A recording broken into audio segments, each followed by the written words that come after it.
Guys, I couldn't have picked a better day to kick off a brand new series, your weekly dose of NFL, where I'll be reacting to the recent news in the NFL. I'm going to be doing this once a week throughout the entire NFL season. And guys, we've got our first two preseason games tonight, week one of the NFL preseason. I'm so ready. I'm so excited. Let's get into some of the things I found. Starting with Madden ratings. This was a big talk. A lot of these ratings were really messed up. Yeah, Aaron Rodgers being a 96 after winning the MVP, I would move him to at least a 97. A.J. Brown was one of the major oversights, 86 overall. I agree with that. Tyrann Mathieu, a little overrated. I agree. Kyler Murray, yeah, I think he's like an 84 or an 85. Stephon Gilmore, I mean, he won Defensive Rookie or Defensive Player of the Year a few years ago, but him being a 97 is a bit ridiculous. Adjusting top 10 wide receivers Madden ratings. These are just a bunch of people doing ratings. My goodness. You can see a guy like Amari Cooper's getting knocked down. Mike Evans. Mike Evans, there's no way Mike Evans should be a 91, man. Seriously, there's no way. I would go 87, 88 at the most. 88 at the most. There's Michael Thomas. We'll see what happens with him. Julio, I'd probably put at about 92 at this point in his career. Stephon Diggs, they probably got right. Tyreek Hill, yeah. Hopkins, I'd probably put like a 97. Devontae Adams, I don't know if he's worthy of a 99, but he's close. He's probably the best receiver in football right now. I saw this.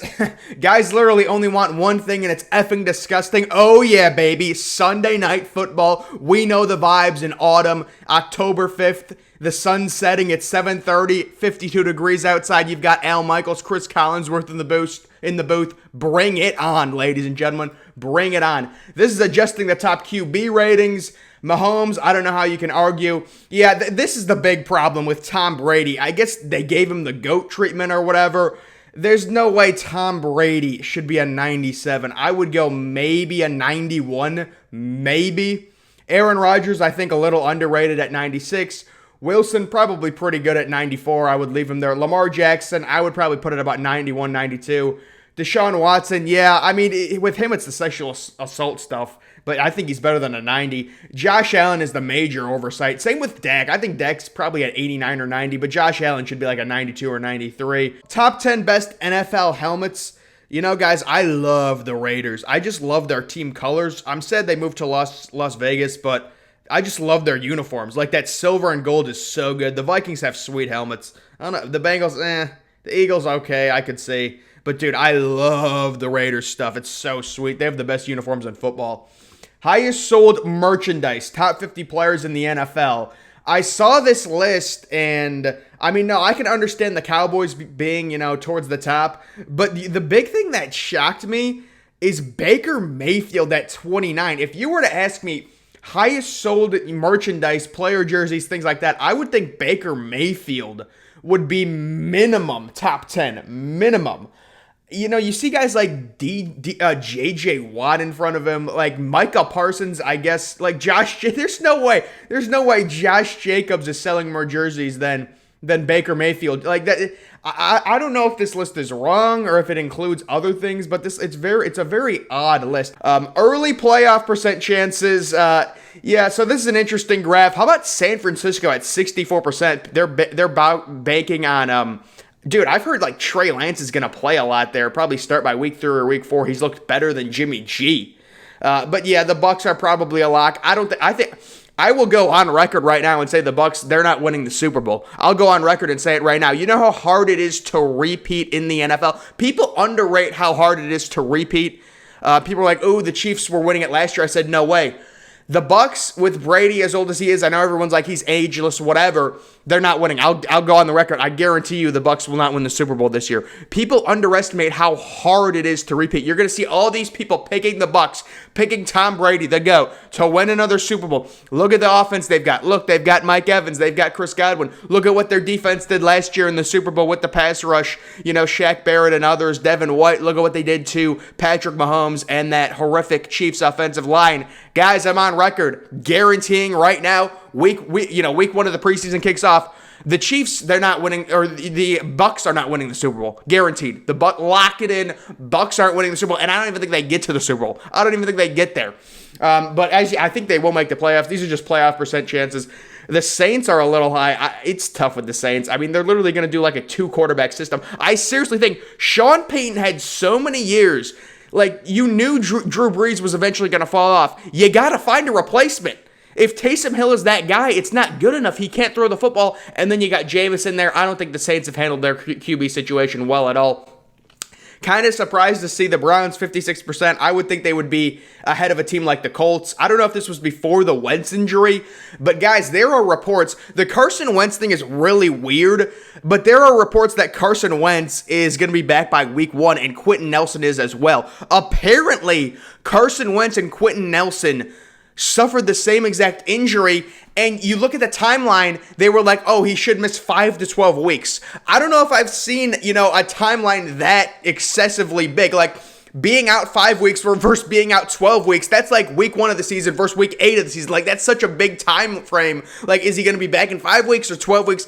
Apparently, it's looking like Carson Wentz could be back week 1, so he'd be back in 5 weeks. But they just gave a crazy timeline. Like, he's out 5 to 12 weeks. I mean, I've seen 6 to 12 weeks before. I don't know if I've ever seen a timeline that big to where he could miss 5 weeks or 12 weeks, and then Quentin Nelson suffers the same injury. What's going on in Indianapolis right now, folks? Good Lord. 2021 NFL award predictions, MVP, everyone's going to be going with Mahomes. Normally with MVPs, it's very tough to win them in back-to-back years, but since Mahomes didn't win the MVP last year, a lot of people are going to be picking him. Kamara, Offensive Player of the Year, I don't know. Defensive Player of the Year, Myles Garrett, I could see it. TJ Watt's there as well. Offensive Rookie of the Year, Kyle Pitts, I'm going with Jamar Chase. Defensive Rookie of the Year is really wide open. I really don't know who's going to win Defensive Rookie. Comeback Player of the Year, McCaffrey. That's an obvious one. He, played 3 games. He's a stud. All right, now obviously this is just a troll post, but I thought this was funny. Travis Kelce's stat line: 6 catches for 10 yards. Hey, that's a decent PPR day. That's 7 PPR points right there. Are you kidding me? I'll take that. Full PPR. Not great, but 7 PPR points. All right, 6 catches for 10. Now, I thought these predictions were really, really well done. Or these hot takes or whatever it is. Look at all these. The Broncos defense establishes themselves as top 3. I really think the Broncos defense is underrated with Justin Simmons and others. They have a really good defense. I like the Broncos a lot. I think they're a quarterback away from serious contention. We know this is Aaron Rodgers last year in Green Bay. It's well documented. Green Bay basically said, look, don't be a brat about it. You're under contract for 2 more years. But they probably came to an agreement with Rodgers. They said, listen, you need to play this year out. We'll make sure we trade you at the end of the year, whatever. So I think this is Aaron Rodgers last year with Green Bay. I would love to see Aaron Rodgers go to the Denver Broncos. Guys, if you're the Broncos skill position players, think about it. Jerry Jeudy, KJ Hamler, Courtland Sutton, Noah Fant, Javonte Williams. Oh my goodness, this is a good-looking team. This is a loaded offense. And think about it, if you're Jerry Jeudy, you're sitting there. The Broncos have one of the most sad quarterbacks battles I've ever seen in my life. The QB battle is between Drew Lock and Teddy Bridgewater. If I was a receiver, like if I'm KJ Hamler, I'm a second-year receiver, I'm Jerry Jeudy, I'm just like, oh my God. Like, no matter who you pick, I'm losing. I'm losing. Like, you pick Drew Lock, I'm losing. You pick Teddy Bridgewater, I'm losing. Like, let's get the Broncos Aaron Rodgers next year. How fun would that be? Aaron Rodgers, late in his career, kind of like Peyton Manning did, went to the Broncos. They're loaded offensively. They have 3 stud receivers. People underrate KJ Hamler. Courtland Sutton coming back off that major injury. We'll see. But, out of SMU, I really liked him. And then you've got Jerry Jeudy, who's an absolute beast. It's not even funny, from Bama, former first-round pick, going into his second year. Javonte Williams, the running back out of North Carolina. God, I want Aaron Rodgers on the Broncos so bad. I love the Broncos, man. They're such a good team. I'm not even a Broncos fan, but it's just fun to root for them. Tua Tagovailoa improves a lot. Top 15 QB. I agree with that, too. I believe in Tua as long as the injuries stay away. I love this one. CeeDee Lamb establishes himself as the number 1 wide receiver in Dallas. Ladies and gentlemen, if you're drafting Amari Cooper over CeeDee Lamb in fantasy, you've got major, major problems. CeeDee Lamb clearly ahead of Amari Cooper this year. I think he goes for 1,300 yards. I think Amari Cooper's right around 1,000. CeeDee Lamb, stud, number 1 wide receiver. Agree with that 100%. Matt Stafford has career year, wins MVP under McVay. It's going to be very interesting to see what Matt Stafford does. I don't know if he's going to win the MVP, but it's the storyline sets up. We know the MVP is half about storyline, right? So the storyline sets up for Matthew Stafford. He plays on a terrible franchise all his career. He finally goes to a quarterback guru, and he's got great offensive weapons. We know about the Cam Akers injury. That's unfortunate. That happened really early. That was like a June injury. It's like we're celebrating July 4th. I see a notification on my phone. Oh, there goes Cam Akers. We'll see you in 2023 or 2022, whatever. The Steelers O-line impressive. Pittsburgh makes the playoffs. I could see the Steelers making the playoffs. They have a really good franchise, really well-run franchise. That's not a far-fetched scenario at all. Clyde Edwards-Helaire balls out, becomes top 10 running back.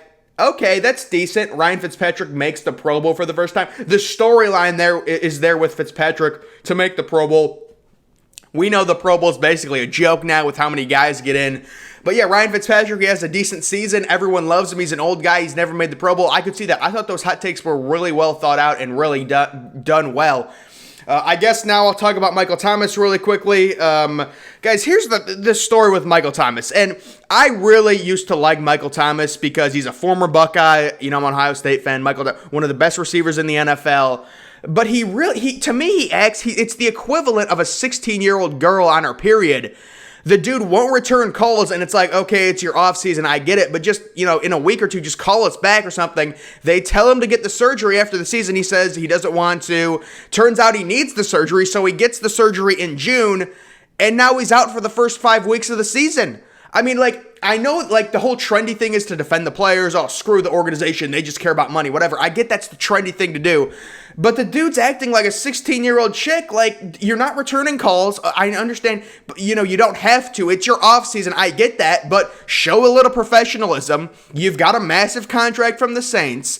Just get the surgery so you can be ready for week 1. You didn't catch a touchdown last year because you were out 9 weeks with an injury. Just be ready for week 1. And it turns out, no, I don't want to get the surgery. Oh, now it's June. I need the surgery. And you're going to miss the first 5 weeks. It's just dude, dealing with people like Michael Thomas, dude, these receivers, I'm telling you, it's just oh my God. It just seems like such a no. It's almost like just whatever, dude. Just do your own thing. It's just so annoying. And it's so unfortunate what's happened to Michael Thomas. NFL worst by category, stadium. The Bears do have a dull stadium. It's a very boring looking stadium. Worst fan base, that's very subjective. The Eagles are known for a rabid fan base, I will say that. Location, New Orleans, out of Louisiana, I guess. I don't know. Team value, yeah, the Bengals have probably really low team value. The worst helmet, Steelers logo. The Browns logo is literally just their helmet. I'm shocked it's still that. As a Browns fan, I'm shocked. Jersey, I mean, that's subjective. Color rush, I love the color rush unis. Although, the Seahawks do have a crazy, weird color rush. Apparently, ESPN now releases FPI for NFL teams. So you can see this, they have Kansas City first by a wide margin, 6.6 points above average, then Tampa Bay, which is more than a point below them. You guys can see some of the top teams. You notice every one of these teams on this list at the top, the top 12, they all have elite quarterbacks. I will say the one surprise on this list is Miami coming in at number 12. I don't know if they expect Tua to take a massive step or what, but it is surprising to see them. And then you look at the bottom of the list, you've got Houston, Detroit, the Jets. I mean, look at how I'm guessing they're expecting Deshaun Watson to get traded. I know there's been rumors about Deshaun Watson possibly going to the Eagles, so that'll be interesting to look at. Their top 20 safeties. I love Justin Simmons personally. There's a lot of good safeties in the NFL. Matthew, Harrison Smith, Jamal Williams, Mika Fitzpatrick. Derwin James is an interesting guy who needs to stay healthy. Budda Baker. Funny fact about Budda Baker, I think his rookie year it was, if you guys know PFF, he scored a 99.9 in a game. Google that. Seriously, Google Budda Baker PFF grade 99.9. I don't even know how that's possible you can score that high. That's the highest anyone's ever scored. Just a quick thing on the Jaguars. Urban Meyer saying, oh, it's still up in the air between Trevor Lawrence and Gardner Minshew. Urban's just saying this to, pump up Trevor Lawrence, to make him play hard or whatever. We all know week 1, guys, the Jaguars starter is going to be Trevor Lawrence. It's going to be fun watching them play, though. This weekend, they face the Browns, I believe, Saturday night, if you're interested in seeing Trevor Lawrence. Preseason pyramid. You've got the reigning Super Bowl champs. I don't know if they expect them to repeat. I'm telling you guys, the Bucs are not repeating. I don't even think they'll make the Super Bowl. You've got the, Super Bowl clear contenders. I agree pretty much with this graphic. Maybe I would move. Trying to think. I think Kansas City should be up with the Bucs at least. Other than that, I think it's pretty good. Maybe move the Browns up one tier. Maybe move Baltimore up one tier as well. But overall, it's a pretty good. How about moving Dallas up? Man, they're ranked low. Middle of the pack? I don't believe in that. I think they'll probably make the playoffs this year. The Dallas Cowboys will. But we will see. How are they ranked lower than Washington? I'm looking at this more and more, and I'm finding major problems with it. I guess we'll have to see, guys. But ladies and gentlemen, that is going to do it for your weekly dose of the NFL every single week, guys. I'm kind of tinkering with when I want these videos to come out. Maybe it's going to be every Tuesday from here on out. I know it's Thursday right now. I'm trying to get the timing down. Do I want to release it at the beginning of the weeks, towards the end of the week? I don't really know yet, but this was your weekly dose of NFL preseason football tonight, guys. Enjoy it. Make sure you're following me on Twitter. Link to that's always in the description. I'm, of course, the Depressed Ginger. Thank you for watching.